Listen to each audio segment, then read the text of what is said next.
if I hadn't gotten a second opinion from a different optometrist, my eye condition, my myopia would have kept worsening because the root cause was never diagnosed, which could have led eventually to retinal detachment, macular degeneration, and other serious eye complications that could eventually lead to blindness. And this is a pretty messed up story because I trusted the optometrist I was going to originally. I trusted him to do all the necessary logical tests to diagnose why my myopia was worsening at an alarming rate at my age of 33 years old. And now, after getting a second opinion from a second optometrist, I would actually say that my first optometrist was negligent. And essentially, I was the victim of medical negligence. And I'm so fortunate that I followed my gut instinct to get a second opinion because I didn't fully trust my original optometrist. So watch the end of this video and I'm going to explain the whole story. Okay, so let's go back to October of last year. So this is about 5 months ago. I went into my regular optometrist where I go and get my eye checked every 2 years. Now, this time when I went in, my prescription had worsened significantly and my myopia had gotten a lot worse. So as of October last year, my myopia was negative 8.5 in my left eye and negative 6.5 in my right eye. And this was a significant worsening compared to the numbers that were measured 2 years ago. Now, at my age of 33, that shouldn't be happening. And what that original optometrist said was basically, okay, we don't really know why it got worse. Let's just hope this is the last kick at the can and then it stops getting worse. And here's some new glasses, here's some new contacts. That's it.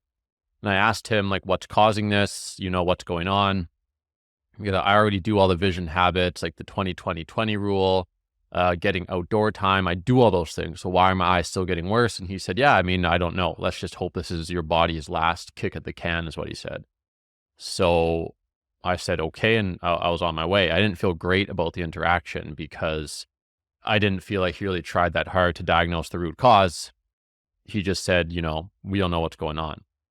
So about a month ago, I started really researching what it means to have high myopia.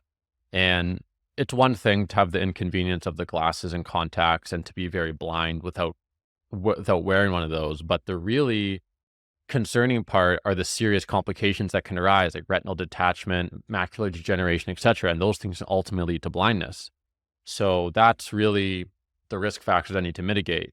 And as I kept doing research, I realized that it's quite strange for someone in their 30s to see this progression of the myopia. So I made a couple of videos on this YouTube channel already. I've been down a few rabbit holes. I've looked at natural vision enhancement, improvement, etc. Lots of controversy about what works, what doesn't work.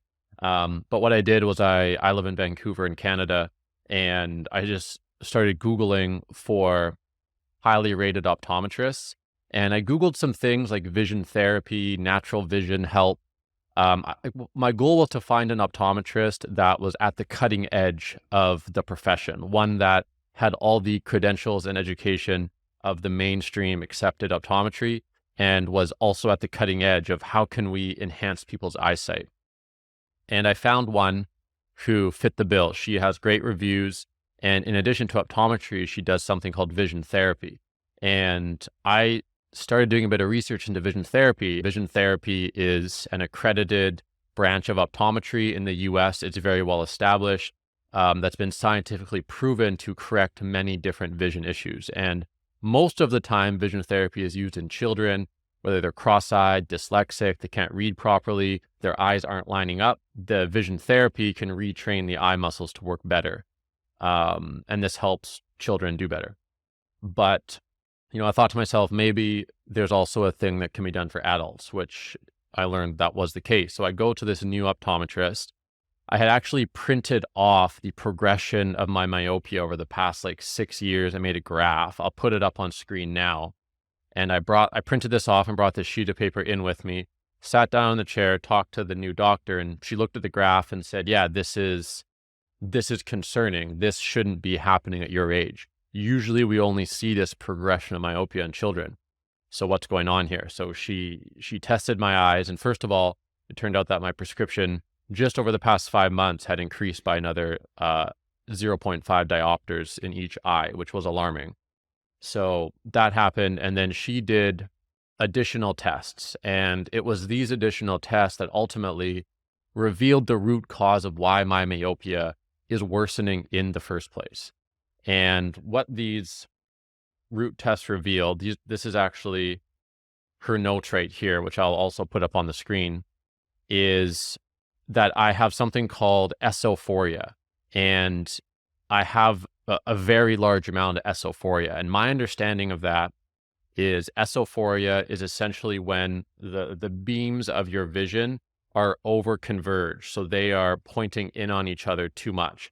When you look at an object in the distance, the sort of the beams of your vision should be very close to parallel with a very, very slight inward curve so that they eventually reach the focal point. And some people will have their beams of vision too much outward. That's kind of like lazy eye. And some people is too inward, which is kind of like cross-eyed. And these problems are called, I'm reading my notes here, strabismus. That's like the umbrella term for all of these misalignment issues. And what she found with my eyes is in this test where I think by both of my eyes looked through a machine, they had a little X, she moved it around and she asked me, when did the X line up? And what that showed is that my eyes are essentially crossed, that when I said it lined up, it was actually crossed over from each other. And this is by a large margin. So the esophoria causes overconvergence, which is overly converted. And this causes accommodation. So accommodation is when the muscles at the front of your eye contract and allow you to focus up close. So when you're doing close work, accommodation happens for everyone. But what's supposed to happen is when you look away out in the distance, those muscles are supposed to relax. And because of my esophoria, those muscles don't relax for me. So even when I do the 20-20-20 rule and look away, my eyes are still, to an extent, almost locked in that close-up position. And this is what she said is causing my myopia and the elongation of my eyeball. So, I was sitting in the optometry chair and I asked her, like, well, this is a bit concerning. Why did my last optometrist not do these tests? And this is where the story gets really interesting and a bit frightening. Is what she said is that she's actually appealed to the Optometry Board of Canada multiple times and told them, they're like, hey, we need to include these tests in the regular optometry exams because it's important that people that have this are diagnosed properly. And the Optometry Board basically said, yeah, we don't care. And they didn't take her feedback. And most optometrists in Canada are not testing for this. And that was extremely alarming to me. And in my mind, that's actually like a negligence in the system, because the thing with the esophoria is that it is actually correctable through vision therapy. However, the underlying damage, which is the myopia, the elongation of the eyeball, that damage is done. There's no way to correct that. So the fact that I've been living with esophoria undiagnosed for the past several years, which has caused the myopia and the eyeball elongation, that's permanent damage that has been done. And if I had been tested for that, that damage could have been prevented. So it was a completely preventable eye damage that I've incurred. So that was a lot for me to take in. On one hand, there's coming to terms with that permanent damage, the myopia, the elongation, and just coming to terms with the anger that this other optometrist who I had been paying for to see had not been conducting the proper tests.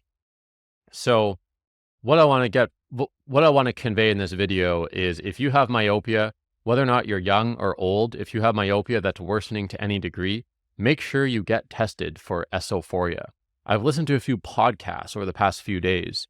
I'll put one up here on the screen, which was fascinating in that a lot of children that are diagnosed with dyslexia or ADHD actually have the esophoria. Their eyes aren't lining up, which causes them to get tired when they're reading, which is similar to the symptoms of ADHD because they can't focus. But in fact, the root cause was just this fully curable eye orientation problem that is not tested for in the majority of optometry clinics in Canada. And I don't know exactly if this is the same in the US, but I would imagine it probably is. So the good news for me is that the esophoria has been identified through vision therapy exercises.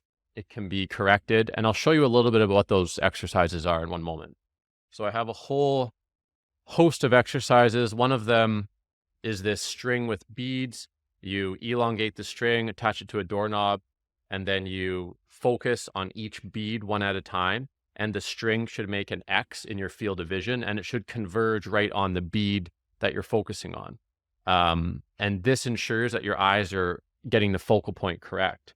Some other stuff we do is this peripheral vision test, where you put an eye patch over one eye, you stare at the smiley face in the middle, and then using only your periphery vision, you spell out words by pointing to the letters, but you have to keep your eye focused directly on that smiley face with the other eye patch. So this encourages the relaxing of the muscle and the engagement of the periphery vision functions. Another exercise you do is you get some kind of a large print children's book, you put it some distance away, and then you have these special magnifying glasses that will magnify the letters to different degrees. You put them right in front of your eye, and then you switch it to a different power. And what you're trying to train your eyes to do is to adjust and refocus very quickly.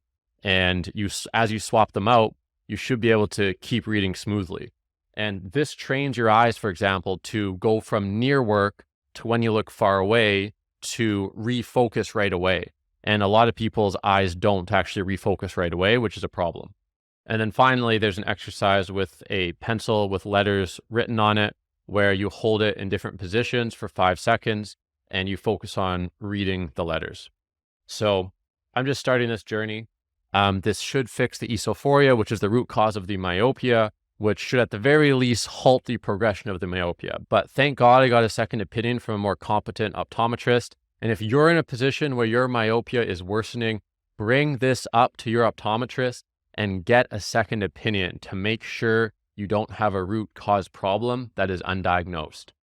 Let me know in the comments what you thought of this video. Until next time, I'll see you guys later.